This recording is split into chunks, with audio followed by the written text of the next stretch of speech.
rights didn't write your resume, but civil rights made somebody read your resume. Brothers and sisters, get on your feet at home, put your hands together for the president and founder of the National Action Network, the Reverend Dr. Al Sharpton. No justice. No peace. No justice. No peace. No justice. No peace. No justice. No peace. What do we want? Justice. What do we want? Justice. What do we want? Justice. When do we want it? Now. When do we want it? Now. When do we want it? Now. When do we want it? Now. Hug the person next to you. Tell them you love them.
National Action Network Choir, give them a big hand. Give them a big hand. Certainly we're happy to be with you another Saturday morning at the Saturday Action Rally. For you that are here live at the House of Justice, 106 West 145th Street in the Village of Harlem, and you that are listening live on 1190 AM WLIB in New York, and you that are watching live stream around the country and Impact Television around the world that will be joining us in a few moments. We're happy to be with you another Saturday to give our report where the action is. Give a hand to our presider, Attorney Michael Hardy.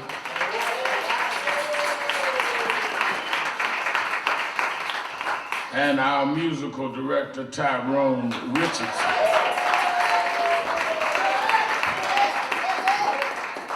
Let me underscore that on a week from Monday, that is on the 21st, that's a week from this Monday, the Triumph Awards will be coming uptown. Every year we honor cultural and social figures at Lincoln Center. This year, because of our commitment and we're celebrating my birthday, we're going to do it at the world famous Apollo Theater. And it's going to be quite a night. The gospel sensation, Leandra Johnson, will be singing. Leandra Johnson, y'all know, is huge, and she'll be singing that night. We're going to have the choir from Grace Baptist Church and Greater Allen Cathedral, cast of Ain't Misbehaving, Ain't Too Proud to Beg. Y'all know about how many plays I go to. The cast of Ain't Too Proud to Beg is going to be there. We're honoring Isaiah Thomas, the NBA Hall of Famer. We're honoring Ivy McGregor. We're honoring Dominique Mazur, who did the play. And we're honoring Van Jones, who has been an environmental activist. Van will be there. And Elisa Garza, one of the co-founders of Black Lives Matter. We're honoring all of them on that Monday, and we'll celebrate my birthday. For a lot of folks stopped me and said, I saw the birthday you had down at the library that they had for you. I didn't come because you weren't invited, but you invited to this one. Don't get me, I wasn't in charge of the invitations at the one they threw for me, but this one, you can come. It's the Triumph Awards, and it is free. But you must register, because we want to make sure that we stop the registration at capacity. If you're here this morning and want to go, sign up on the list, and we'll give you a coupon for your seat. If you're listening and want to come, call right now 1-877-626-4651, 1-877-626-4651. And if you want to, you can go online to www.nationalactionnetwork.net and register online, and you will get a coupon which guarantees your seat. But do it, just because it's free, don't mean you don't have to register, so that we can cut it off at the right time. So call or sign up if you're here to be in the audience that night. It's going to be a great night, and the Apollo has a real, not only significance and iconic status. It's a place I wanted to do my birthday this year. And the Triumph Award is going to integrate it. The first thing, when I was a little youngster, first time I would go to the Apollo, my father would bring us to the Apollo to see James Brown. And little did I know that James Brown would become like my father after my father left home. Let's welcome the Impact audience from around the country. Little did I know, they used to have lines in those days to see James Brown. Line up to 7th Avenue, line around 8th Avenue. And I never could imagine I would get to know James Brown, less known he'd become like a father to me after my father had left. The last time, there's a little historic tidbit for you. The last time James Brown was on the stage at the Apollo is he came to sing for my 50th birthday. On October of 2004. The next time he came to the Apollo, we had brought his body and laid in state there. I remember Reverend Jackson, one of my mentors, started Operation Push. We used to have meetings in the basement of the Apollo. So much personal history for me in the Apollo that we're going to have the Triumph Awards there and celebrate my birthday there. And you couldn't get a better singer and better gospel choirs than the Andrew Johnson and the Grace Choir and the Allen Choir. So come out, and you can't beat the price. It's free. If you're too lazy to sign up. Now, you always get these folks that be motioning to me, letting me in. I come out here now, somebody motioning, let me talk to you after. I'm trying to get my message together. All they worried about is talk. Like I ain't got nothing to do between now and then. Nothing, they have this expression, ignorance is bliss. Some of y'all some happy folk, because it's just ignorant what y'all do. Somebody come out to speak and you just motioning. I'm telling y'all, sign up, you ought to be outside the Apollo. Rev, can you get me in? Yes, sign up. I'm trying to enjoy my birthday and worried about you getting a seat. So please keep that in mind. Now, I want to say before going into anything else, and I have a lot of ground I want to cover. Judge Lippman, the former chief judge of this state, headed the commission on Rikers Island. And I toured Rikers Island. I went out, one of our National Action Network board members, Jennifer Jones Austin, arranged for me to tour Rikers, certainly after the Browder case and others. And I told them when I toured Esau that this is the first time I came in the front door, because I've been to Rikers through the back and up through the where they book you. We did several days in Rikers around some of our protests. And I can tell you from having been there, I was not an inmate like those that spoke this morning, because I did 5 days or 6 days, but I stayed long enough to know the inhumane treatment there. There is a difference between paying for your crime and being put in inhuman circumstances. People ought to pay for their crime, but people's humanity ought not be taken from them in a civilized society. The reason that we have supported the closing of Rikers is because it is a monument of the insensitivity and inhumanity that we can show other human beings. It's just that simple. When I was growing up, we used to call jails correction centers or correction facilities. Now they are just detention facilities. The idea is to correct behavior, not just to detain them, and not to put people in cages like they're yet less than human. You cannot be a progressive city as long as Rikers Island is out there.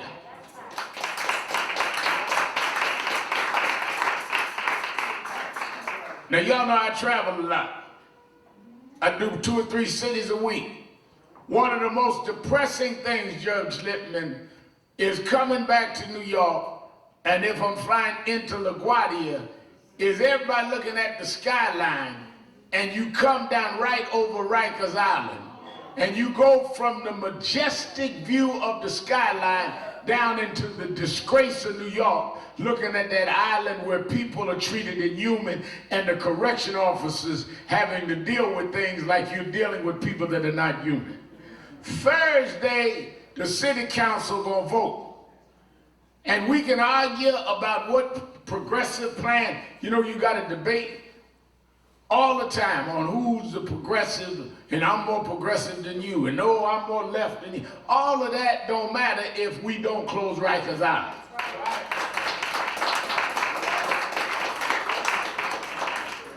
Thursday, the vote will determine that.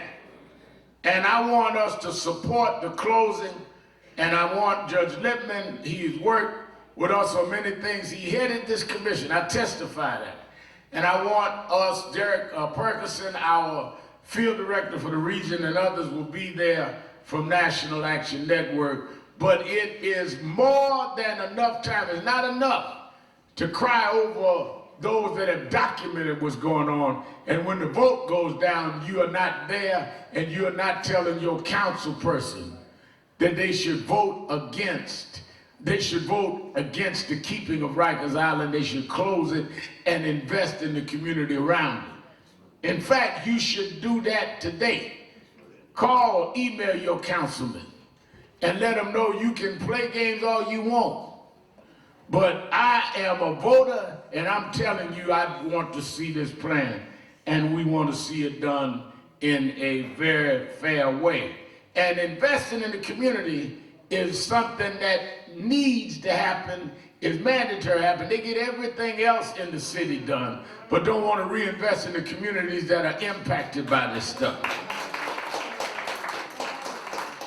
So I want to thank Judge Lippman, and I want to thank those that have come with him this morning, Vivian Nixon, Stanley Richards, and to come and speak as a formerly incarcerated to come and join me, a formerly incarcerated one too, at Rikers Island, and we'll go together and close it down. Give a hand.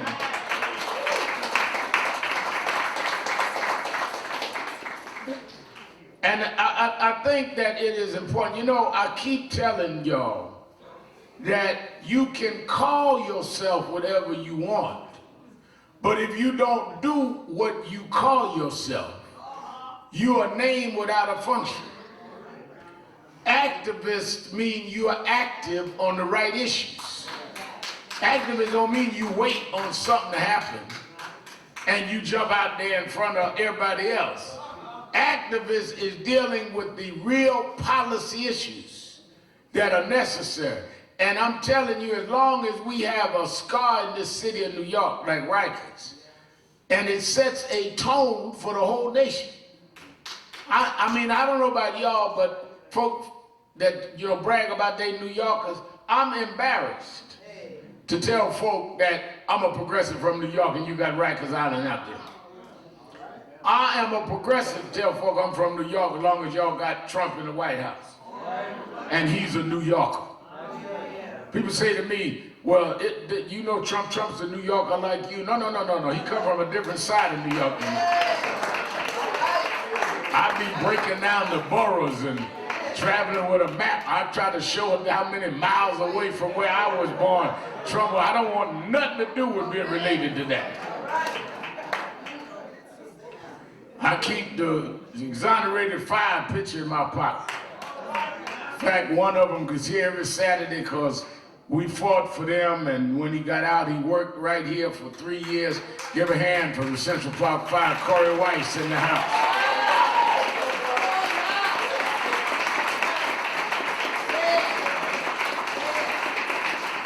The thing I like about Corey is that Corey worked here 3 years and got his settlement and has been here every week. If he's not here, he's on the road speaking. And it's wonderful that he comes and has remained a part of the movement and tells it everywhere he goes. I heard the sister during our crisis talking about justice for her family and her husband, and talking about Eric Gardner. Well, the Eric Gardner family been here every week. Stand up, the widow of Eric Gardner, Esau Gardner Snipes. That's Eric Gardner's wife. And daughter, Emerald Gardner. Stand up. Emerald's in the back with the kids.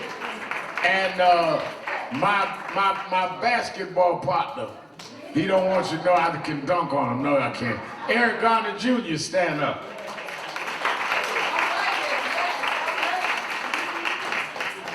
And the reason that I introduced them is I want you to know we don't get involved in cases just for the media.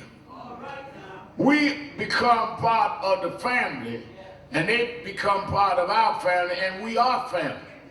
Some folk is with an issue as long as it's hot. We make the issue hot. Like they read this morning, Brother Penix, in our announcements. I went last year, a man named McLaughlin, Marquise McLaughlin, was killed in West Palm Beach, in Palm Beach, Florida. No, I'm sorry, in Clearwater, Florida. And that was the Johnson case in West Palm Beach. And Clearwater, Florida, got in an argument at a gas station. Man shot him and claimed, stand your ground. And the family called in Attorney Ben Crump. Ben Crump asked me to come down and do a rally. Many of y'all remember I went down and they got angry because I said that the sheriff needs to arrest the man or turn his badge in. I made all of the Democratic candidates that were running for governor come to the rally, and they all came. And we forced it. They finally arrested the man. And this week, the man got 20 years in jail.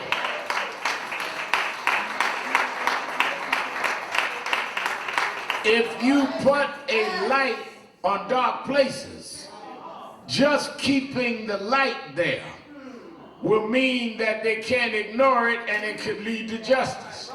The job of an activist is to bring light where there is darkness. That's why I tell people, I got the award at the Congressional Black Caucus a couple weeks ago, and I told them people criticize me saying, all Al Sharpton wants is publicity. That is exactly what I want. Don't nobody call me to keep a secret.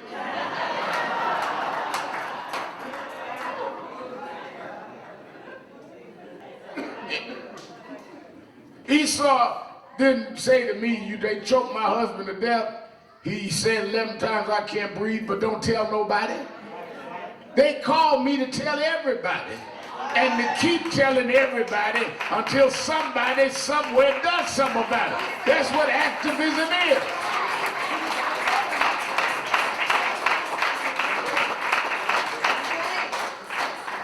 And let me tell you something else.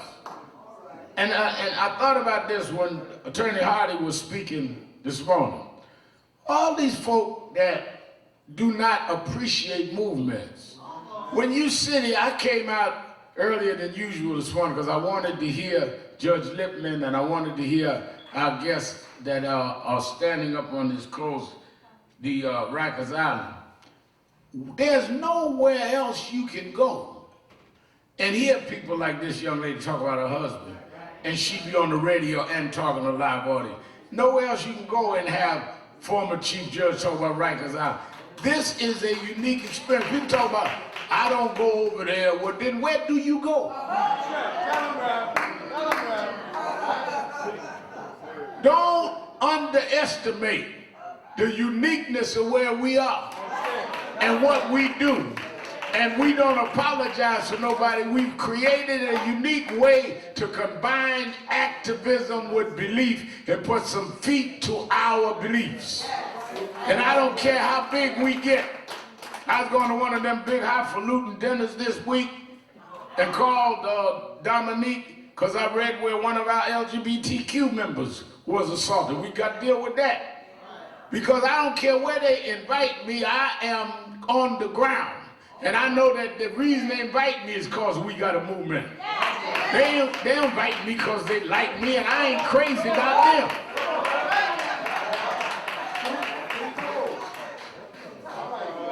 Most time y'all see me on the internet doing the red carpet.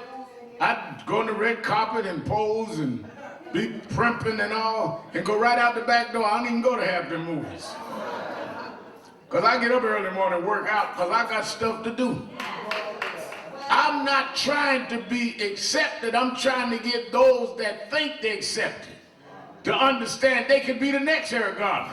Right. They could be on Rikers Island themselves. Right. There are too many of them that think that they're beyond this until somebody comes and do it to them. This is a real situation.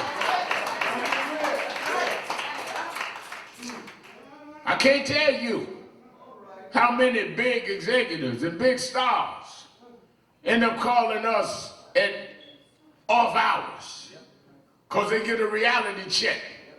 Because if a system is stacked unfairly, it's only a matter of time before you or a loved one is going to be impacted by that.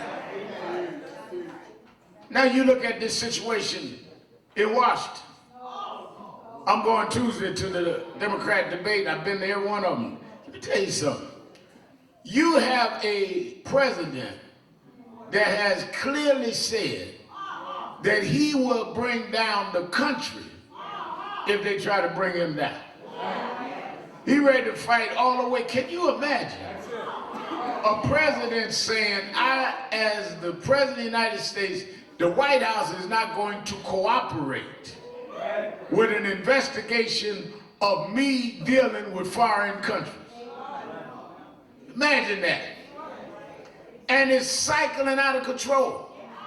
He has a telephone conversation with the president of Turkey, Erdogan, and he hangs up the phone, doesn't call any allies, don't talk to his own intelligence people, and announces by Twitter that we were drawing troops from Syria. And now you've got Turkey doing all kind of air raids right now in the same week. And he gonna come out, well, I'm gonna do some sanctions or something. First of all, why did you withdraw? And then announce 2 days later you're gonna send troops into Saudi Arabia. You're dealing with foreign policy schizophrenia. But I told y'all this boy was crazy. Anytime you running for president and say that if I shot somebody on Fifth Avenue, they still vote for me, then you ain't a boy like me that got good sense. You're a boy, a New York boy that done lost your mind. Why would you say something like that? Your political mind. We are dealing with a potential constitutional crisis. Now you have the Court of Appeals saying that the Congress has the right to access financial records. And now he's probably going to bring it all the way to the Supreme Court. And yet he calls other folk names. And I'm telling you that when we're dealing with this, that we're dealing with a man that will rescind everything that we have gained in civil rights, whether it is for blacks or Latinos or women or gays. They will reverse it all. And we've got to organize around that and quit fighting and biting at each other.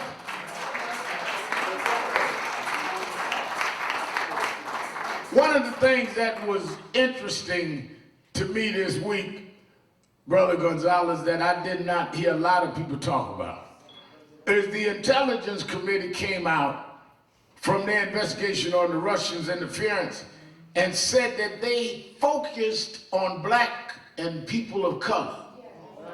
They used social media and other trawlers to try and suppress the black vote. Which means that a lot of stuff y'all saw on the internet was put there by Russians to try to get blacks to mad and in many ways dismayed not to vote. They had one using Eric Garner's picture. Democrats didn't know nothing about Eric Garner. We should not vote. This was evidence in the Senate. A lot of folk that call up radio stations. I do talk radio every day. Talking all this smack on the radio. Why y'all with the Democrats? I'm with myself.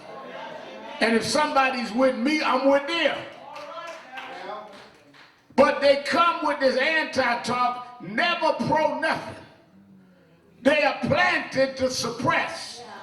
And they're going to continue to do it. Trump had a bunch of black young folk at the White House last week going to attack Van Jones, going to attack me. Rather than announce what he going to do for them. I ain't the president. Van ain't president. But when you build on being anti-somebody, you never have to explain what you're going to do yourself. That's why I say too many activists run around here. They can tell you what they got against others that are out here. But they can't tell you then what are they going to do and how they going to get it done. Well, you know, God said to me the other week, well, you know, Al, you're getting older now. You sooner or later going to get out the way. I'm not in your way. In the way of what? You ain't doing nothing. Anybody holding you back? Did you call a rally and I canceled it? Did you have a march and I blocked the street? I'm not in your way. You just talking. Plenty of work to do.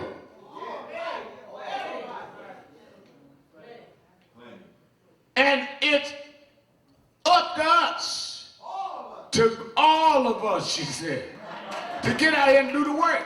It ain't like ain't nothing to be done. You got close Rikers Island in New York. You got a teacher strike getting ready to happen in Chicago. People watching us live in television in Chicago. You have the UAW in Detroit and around the country, around General Motors. I mean, there's plenty of work to do. So either you are working for somebody to be disruptive, or you don't know what you're talking about. Because if you go to work, you ain't got to worry about what others are doing. You're too busy doing your own work.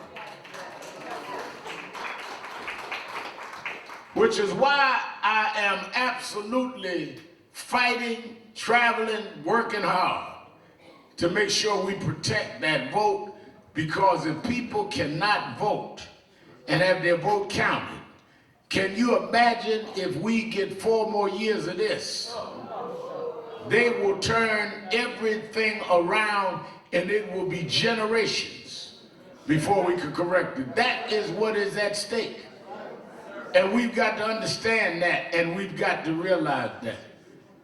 Then let me say this about there's a lot of talk, a lot of people called this week in my radio show, and I'm going to deal with it tonight on Politics Nation. As you know, 5 o'clock every Saturday and Sunday, I'm live on MSNBC on Politics Nation. A lot of talk about the fallout behind the Amber Geiger case. And one of the reasons that people are talking about it is that they are many taking different positions on the fact that the brother of Botham Jean got on the stand and forgave Amber Geiger. And then the judge came and hugged and forgave her and gave her a Bible. First of all, I do not at all criticize anybody on how they mourn, because dealing with a trauma of your brother being killed is the way you respond, is the way you want to respond. Let's not get so insensitive that we make everything such a political analysis that we forget the fact that this is an 18-year-old boy whose brother was killed in his own home, sitting on his couch, watching his own television, eating ice cream. Now imagine the trauma of that. That's what I would tell people when you would see Esau, Emerald, or Eric Jr., or Gwen react in certain ways to Eric Garner's death. That is their husband, their daddy, their son that they watching in them videos. You sit up there watching an issue. They're watching a loved one. And if that young boy needed to do that in order to help him heal, then let him heal. Now, judge is a different story. I'm going to get to her in a minute. But that young man was injured. The other part of that we miss is that it is a depiction that they want to give in mass media that we as blacks are above humane feelings. 1991, man stabbed me leading a march in Bensonhurst against the racial killing of Yusef Hawkins. Man ran through the police, ran through the crowd, stuck a knife in my chest. Rushed me to Coney Island Hospital. I had to spend 4 or 5 days. Luckily, it did not do any permanent damage. I went to court and forgave the man. I said that he should be understood. He had an alcohol problem, and he come from a community that I was the enemy because I stood up for justice. Judge said, Reverend, that's noble of you, gave him 9 years in jail. He did as much time as this woman may do, and she may get parole. I visited him in jail. I did not do that for him. I did that for me. Because the only way I could get past the stabbing, let me tell you something. You can't imagine the trauma of watching a blade go in your body. You can't imagine tasting your own blood. And the only way I could get out of the horror and living that over and over again was to try and get closure by forgiving that man. For many years, people would come up to me to take a selfie later or earlier in life to take a picture or a autograph, and I would jump every time somebody would approach because I'd have flashbacks of this man. So I know what that boy was going through. But I forgave the boy because I felt it would bring me into really being what I've always preached. But the depiction is that y'all read all kinds of stories about me. You rarely read that because they don't want to project that we have the moral standing of forgiveness. Bring you right back to Rikers Island. The only way they can justify locking you up in a cage is they got to act like you're an animal that has to be contained. And if they can dehumanize you, then they can incarcerate you like you're not a human being. But to say we're capable of forgiving people, even when they are trying to harm us, is to give us a moral stature that don't belong in cages. One of the things Gandhi used to say is that we must become the change we seek. One of the reasons that Dr. King's movement that I was a student of was able to transform the country, and Mandela was able to liberate politically South Africa, is they were bigger than their enemies. As long as you are the same as your enemies, it's a matter of who got the might. But when you're bigger than them, right is stronger than might.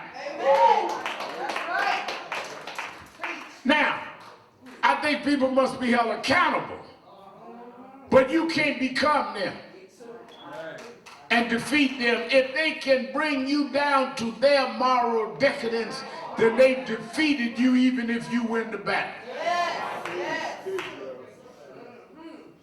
I remember when they had the election, November of 2016. December 1st, we were having the National Action Network board meeting at one of the board members' corporate conference rooms. I'm sitting there in the meeting, and our chairman, Dr. Richardson, was talking. Cell phone rang. I had it on silence, on vibrate. I saw it. I didn't recognize the number. I didn't answer. Person called right back. So I thought maybe some urgent matter had happened. I picked up the phone, and the lady said, would I talk to the president-elect?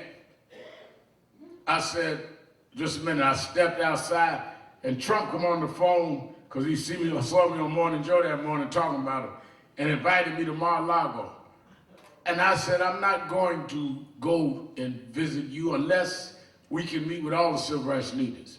Oh, no, I don't know all of them. I know you. No, you're not going to put me in a photo op. Well, I met with this one, that one. You meet with who you want. It will be no photo op with you and I. He talk all this about Al is a troublemaker, Al is a con man. Well, why you call me after you won the election? Why you come to National Action Network convention? But I refuse to fit into that cheap kind of photo op leadership where you just skinning and grinning, happy to be in some ways given some kind of certification and acceptance by people that are unacceptable. Why would I want to be standing up there in some way giving an optical endorsement to someone who has become the most divisive and polarizing and racist president in my lifetime? But you have to have a sense of some self-worth and some self-esteem. And that's what that boy demonstrated. Not only did she get sentenced to jail, and she should have got more than 10 years, but he showed a moral superiority. Because now people all over the world say, how could you kill somebody from that family? Now, but the judge said that I came down and hugged everybody. And I hugged the girl, and the girl asked me, how did she get forgiveness? And I gave her the Bible, because I'm a Christian and you can't be a situational Christian. This is what the judge said. First of all, I'm a Christian. But I read the whole Bible, y'all. I read not only about forgiveness, but I also read that you must pay for your sins. The Bible said, same Bible, that you gave Amber Geiger, a convicted murderer in your courtroom. Same Bible said that a man sows, that they shall also reap. So if you wanted to tell her how to get forgiveness, you should tell her to admit what she did. Don't appeal the case and do her time, and that there is no pathway to forgiveness.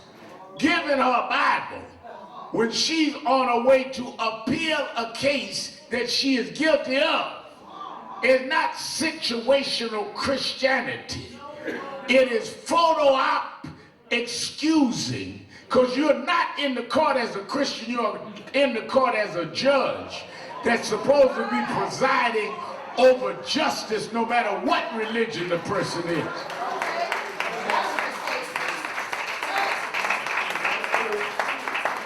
Now, Reverend, I can't separate my religion from my function. Well, did you tell them that when you was running for judge? Did you tell them if something come before you that violates your religion, you can't do it? You tell them that because you wouldn't be a judge. So let's not act like what the young man did was the same thing that the judge did. Then I'm going to tell you another part. People talk about, well, and I know us. Y'all pardon me if y'all don't like me saying it. Y'all know I don't care no how. Come folks running around talking about, well, you know, they come from the Caribbean, so they ain't been through what we've been through. That's why they can forgive. Well, first of all, you need to study the Caribbean. There was slavery in the Caribbean. There was colonialism in the Caribbean. So don't be stereotyping our folk. In fact, there were folk in the Caribbean did what you would never do. Toussaint Louverture was from the Caribbean. Marcus Garvey was from the Caribbean. Shirley Chisholm was from the Caribbean. You come with all this foolishness trying to divide and conquer. Shut up and folk wouldn't know how dumb you are. Got these kind of microwave philosophical utterances. Some of you just warmed up quick. They ain't thought out there, you know, they ain't went through what we went through. When they brought blacks from Africa and enslaved us, some boats drifted south in the Caribbean, some boats drifted north, some drifted other places. Don't act like any of us made a reservation on where we was going. Our forefathers didn't sit up in West Africa and say, I think I want to go to Jamaica. No, enslaved me up in New Hampshire. I mean, stop that foolishness. We were all kidnapped and dropped off wherever we was dropped off and dehumanized and got to stand and fight together.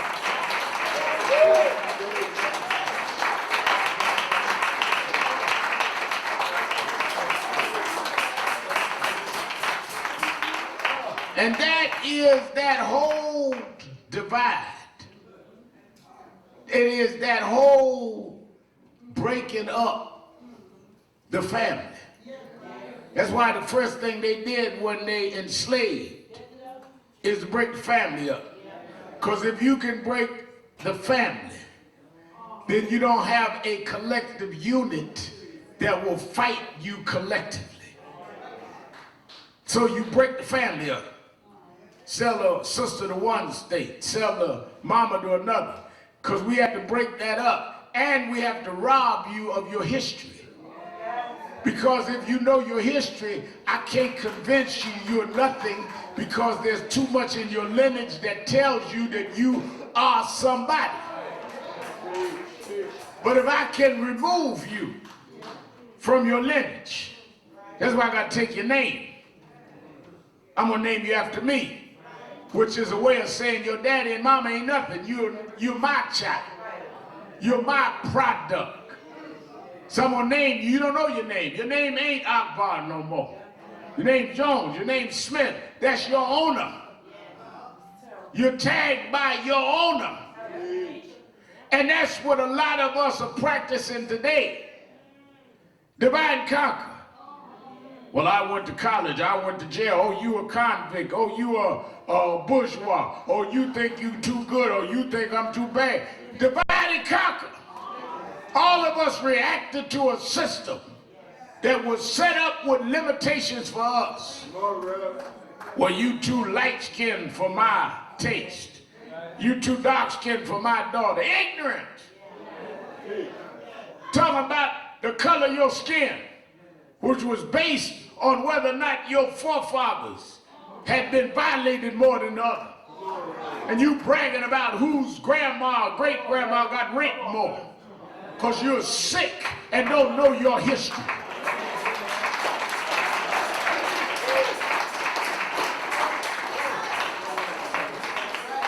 You gonna act like you determined something that you were victimized by.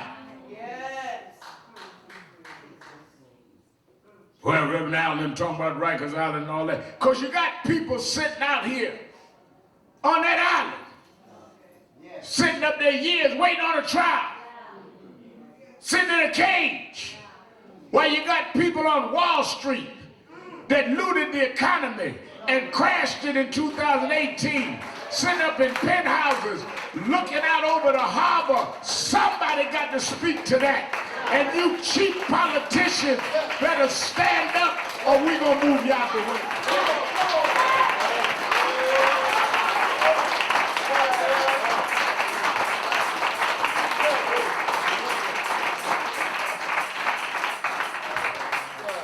Well, we don't know about reinvested in the community. That's part of what the judge and them deal with.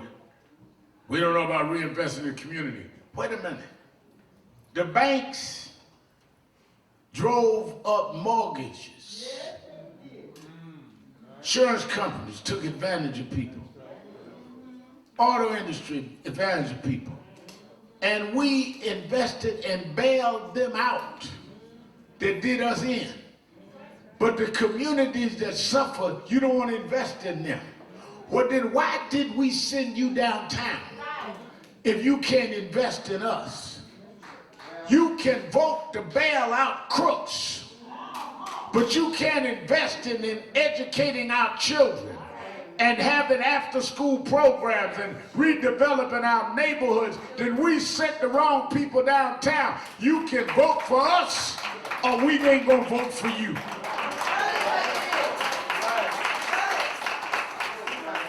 We need to get, again, our clear understanding of who we are and what we're about. And let me say this, nothing is more important than that, than those of us that claim to be members and people of faith. Because when the people in the church start acting like you're going to do what is popular rather than do what is right, then what does it mean for you to talk about you saved? Saved from what? If there's no difference between you and others, how are you saved and they lost? If the only one on your job know you got religion is you, something wrong with your religion. If you act like everybody else, then what distinguishes you? You need to stand up for what's right if nobody does.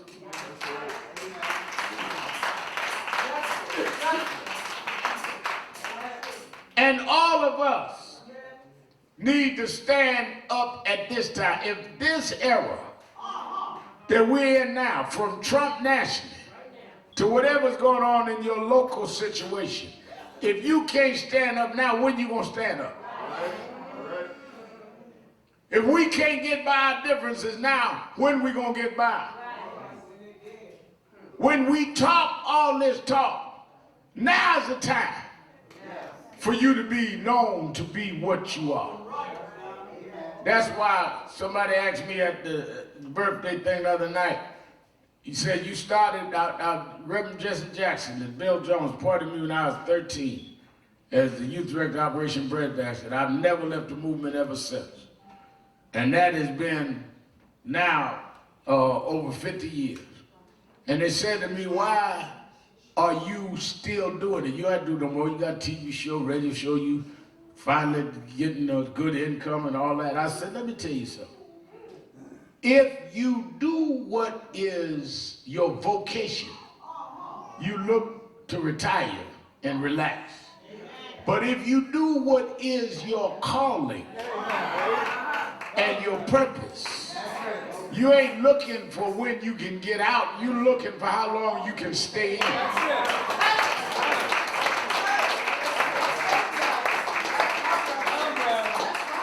I feel sorry for folk that can't wait to retire, because that must mean they ain't doing what they feel they were born to do. I get up and work out every day because I want to last as long as I can, because I love that song. I don't feel no waste time. I come too far from where I started from. Nobody told me that the road would be easy, but I don't believe he brought me this far to leave me now. I used to tell the story, and I'll tell you this and let you go. There's a difference between people that can perform and speak and orate. They go to rallies and get everybody excited, then you don't hear from them no more. And those that really believe in the movement. And it's like the story I used to tell about, there was a gospel contest down in a little town in South Carolina. And it was a singing contest, Judge Lippman. And they were going to decide who was the best singer in this particular town. For the preceding 3 years, this young boy was a great singer. And this young boy won every year for 3 straight years. It came the 4th year, and everybody packed out the school auditorium, and they said, oh, here this boy gonna win again. Judges came out, about 5 judges. MC said, the song this year is Amazing Grace. Who wants to try? Champion boy, won for 3 years, put his hand up, started singing, got up on the stage, stood up, spread his legs, kind of had his head leaned to the right, and he sung the Amazing Grace. They said, well, we're gonna switch. Song now is the Lord's Prayer. He tilted his head to the side, sung the Lord's Prayer. When he got finished, everybody in the audience stood up, gave him a standing ovation. Judges looked at the audience almost like it was just a formality and said, well, who else wants to try? Anybody else want to try? To their surprise, a little lady in the middle of the auditorium raised her hand, said, let me try. They looked, it was the music teacher, the one that taught him how to sing. She walked down the aisle. They noticed when she got on the stage, her feet were parted just like his. He probably learned from her, tilted her head to the side. And she sang the Lord's Prayer. And when she finished, the same audience got up and gave her a longer, stronger standing ovation. And it appeared that this young man had finally been defeated by his own music teacher. The judges now, as a mere formality, just to follow the laws of the contest, said, anybody else want to try? And they got ready to close it, but they heard a voice from the back of the auditorium. Said, let me try. And they looked back, and there was a man standing there with overalls on, dirty brogan shoes, had a mop and a broom. And they looked and said, that's the school's custodian. And he walked down the owl got on the stage, he didn't part his feet. He didn't lean either side.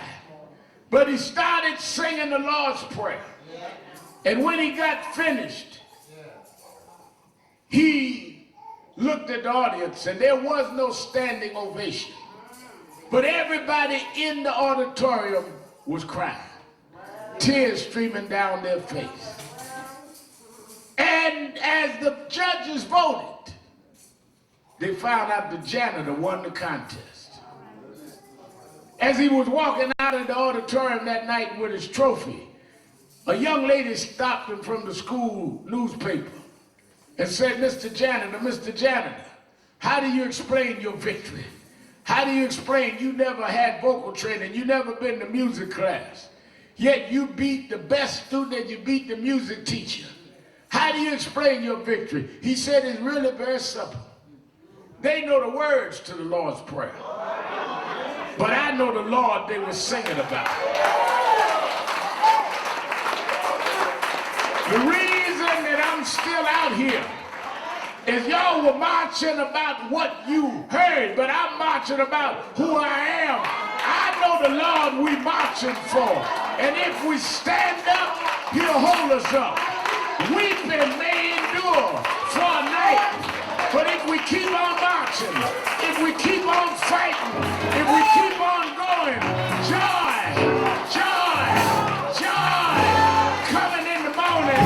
Don't you give up, don't you back down, keep on going. Joy, coming in the morning. Everybody's singing. Everybody's singing. Everybody's singing.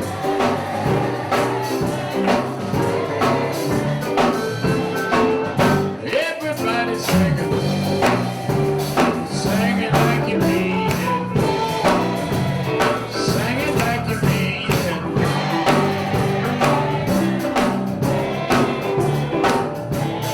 We want justice. Got to have justice. We want justice.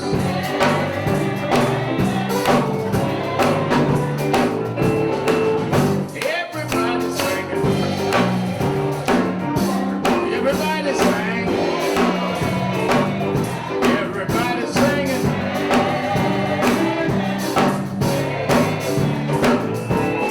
One more time, y'all. One more time, y'all. One more time, y'all.